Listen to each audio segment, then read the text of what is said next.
Come down to lie on your mat for one of my favourite posture reset sequences.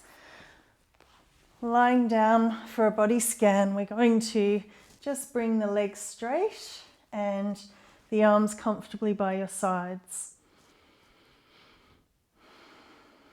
Notice the weight of your head on the floor, and we're just going to create a mental map of our posture on the floor or our shape. So trying to take note and remember so that we can compare later. So how does the weight of the skull feel resting on the floor? You may notice it's heavier on one side than the other. You may notice the way that you're, whether it's centered more towards the neck or more towards the top of the head. Feel the space of the neck, mapping the height and the length, and then coming down into the trunk and feeling the shoulders resting on the floor. Noticing if one side's heavier. Noticing any tension or discomfort. And then just feeling the rib cage. Is the weight of your body more towards the shoulders, the middle rib cage or the lower rib cage? How do the ribs feel?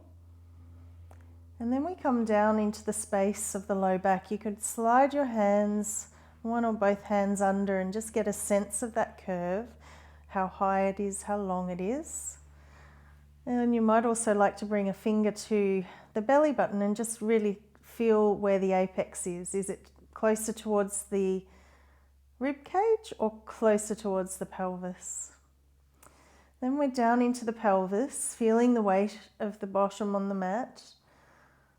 Noticing if your weight sits more towards the tailbone or more towards the waist, or is it evenly centered?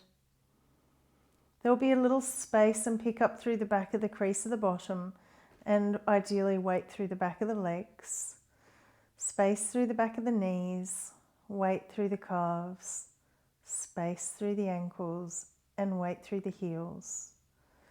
Tune into the weight of the heels in the floor, noticing if one feels heavier, or do they feel even horizontally? Does one leg feel longer than the other? Does one leg feel higher than the other? Just really creating this map of your body. It'll be different any day that we do this, although there'll always be your postural tendencies. If you now just divided yourself down the middle with an imaginary line through the center of the nose, the navel, and down between the feet, how do the two halves feel?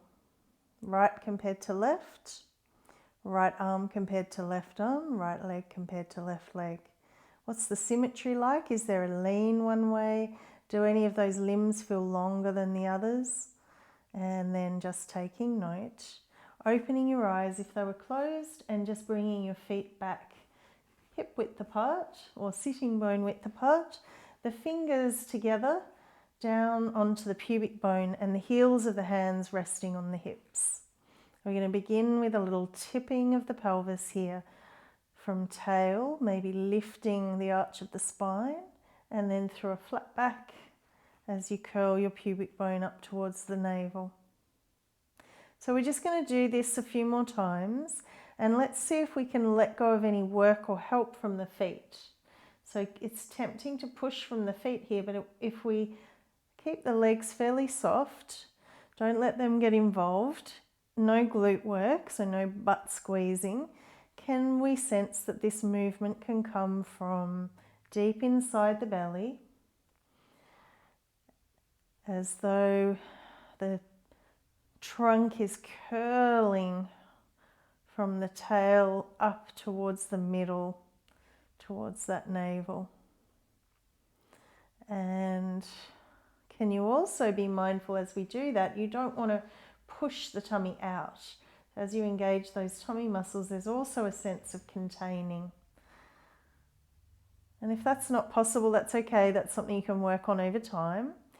We're going to come back to a level pelvis and just slide the hands up onto the ribs and just feel the ribs for a minute. You might like to trace the shape of the bones of those ribs from the base of the breastplate, and they make like two little semicircles down towards the waist and into the back.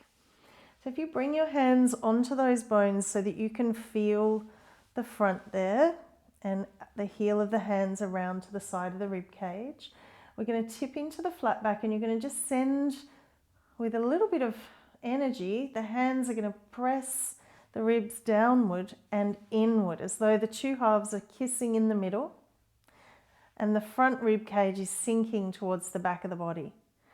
We're going to leave the ribs like that and then return to the tail and repeat. So we're going back to our gentle rocking with a little bit of pressure to bring the ribs down and in. Now you want to be really careful because this can be quite strong, and remember we're moving gently and slowly. So as you press, you're pressing maybe 10%, maybe 20% maximum, but no more than that. Over time, the more you do this, the more you'll find you can get those ribs down. And as we go through the repetitions, you may feel like each time you can go a little further, but not to the point where your back muscles start to grumble. Because for this to release at the rib cage here, there's a lot of letting go that needs to happen in the back. And if you get too aggressive too quickly, you'll find that your back muscles might spasm or tighten in response to that and not be happy at all. So gently, slowly, and you'll get much better, quicker results. So now when we come back to our neutral position here, we're going to try some breathing. One hand on belly, one hand on chest. Inhale to both hands and exhale through the mouth, and then add to that a breath through the back of the body. So equally breathing up and back, left hand and right hand.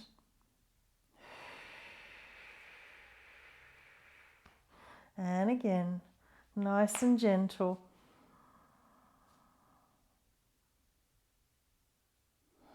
Bring those hands to the side body, and this time the breath goes east-west, as though you put an egg yolk on the bench top and it was spreading out between your hands. And we're getting this sort of spreading out in a circular shape, which is just what our diaphragm does on the inhalation. You also might like to think of that breath spreading between the pelvis, between the shoulders, and then we're going to think about just putting it all together with a top and a bottom. So expanding into six-sided shape, front, back, side, side, top, bottom. And then on the exhale, we're going to make a sound. So you're going to exhale with an SH.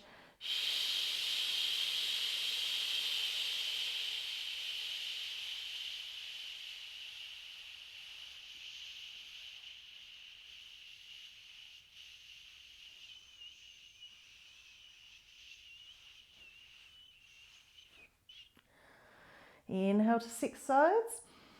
You might like to repeat. So as you exhale, SH until there's no air left, and then some more. Even when you feel like you're completely empty, see if you can keep exhaling and making that sound. And when you truly have nothing left, you inhale again to your six sides. Our next sound is SE, and it's like a hissing angry snake.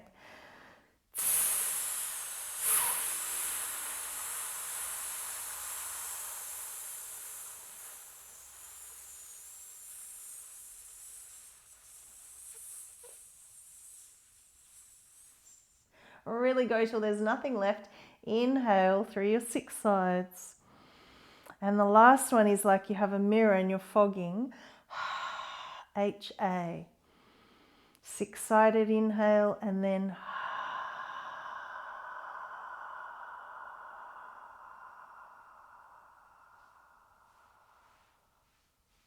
you pick your favorite sound for one more go. There's not a right and a wrong, they're all good, but sometimes we prefer one, or one works better for us.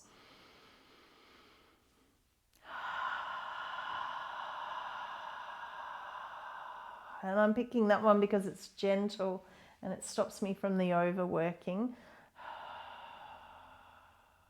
Inhalation. This time on your exhale, no sound, just breath through the mouth like you're blowing on a cup of tea.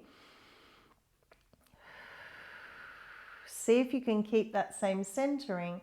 So hopefully those breaths took you into a feeling of core connection, sliding the ribs down, elevating the pelvic floor and hollowing out the belly. And then we're just going to finish with just a little tiny rock of the hips side to side. Just like lifting one side of the pelvis or tipping the pelvis one way and then tipping it the other way. And you just do a couple more of those each way. Letting the weight transfer from one foot to the other. And then holding onto your elbows.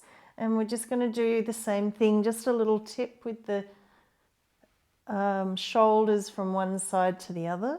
You might like to reach up with the elbow tip into the palm on one side and then the other. And then just a little bit of that together, the whole like a log roll. One foot standing and then the other. One elbow lifting and then the other. As though you're a log that rolls over to one side and then comes back and rolls to the other side. And then we just come back to center and we're going to do our body scan again. So back to your long legs. Palms up, just comfortably next to you. And we're feeling the weight of the head on the floor, noticing the weight of the skull, the curve through the back of the neck, taking note of any changes in your map as we go, and then coming to the shoulders, noticing the shoulders. Are there any differences or changes? Where's the weight in the rib cage? Is it up through the shoulders, through the middle of the ribs, down low? Has it changed? How are the two sides? The space in the back, you might like to just slide your hands under and notice any change. Bring one finger to the belly button, and where's that apex? Has it shifted? And then down into the pelvis, noticing where the weight's sitting through the pelvis, high, low or center, and whether there's any shifting through the two halves. Ideally, there's a little bit of lift through the back of the crease of the bottom, weight through the back of the thighs, space through the knees, weight through the calves, space through the ankles, weight through the heels. Noticing whether the legs are rolling in or out, whether they've changed. Noticing the length of the legs, the weight of the heels, and then dividing yourself down the middle in half and just seeing how the two halves feel. Noticing if there's any change. Did you have a lean before? Has it shifted? Did you feel centered before and now you have a lean? And how does the length of those limbs feel?